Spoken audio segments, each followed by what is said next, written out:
Minister Sudhanshu Das chaired the second district-level review meeting for the Animal Resource Development, Fisheries and SC Welfare Departments on Tuesday at the Sonartori State Guest House. The primary focus was to assess the expenditure of funds allocated for the 2025 and 26 fiscal year and identify any gaps in project implementation. The session was attended by MLS Minarani Sarkar and Antara Dev Sarkar, West Tripura DM Dr. Vishal Kumar and West District Incharge Sabadipati Biswajit Sil. Guest হাউসে ARDD fishery এবং SC welfare ডিপার্টমেন্টের আমাদের district level second round review meeting হচ্ছে।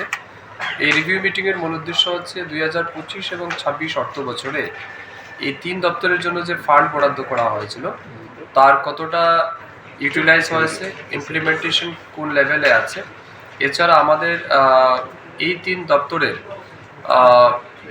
Success কী আছে, failure কী আছে, এই সমস্ত বিষয়ের উপর আমাদের দিনভর আলোচনা হবে।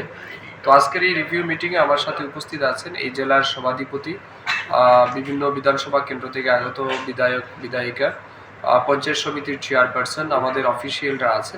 তো সবাই মিলে আমরা আলোচনা করব, সবার মতামতও চাইব এবং এই তিন দপ্তরের মাধ্যমে আমাদের যে সমস্ত সেন্ট্রাল স্পন্সর্ড স্কিম আছে, স্টেট ফান্ডেড স্কিম আছে, এগুলিকে কত দ্রুত মানুষের কাছে পৌঁছে দেওয়া যায় এবং সঠিক সময়ে যাতে মানুষ পায় তার জন্যই আমাদের আলোচনা। আমাদের মূল লক্ষ্য হচ্ছে আমরা যেন 100% স্যাচুরেশন মোডে নিয়ে যেতে পারি আমাদের সমস্ত স্কিম এবং প্রজেক্টগুলিকে।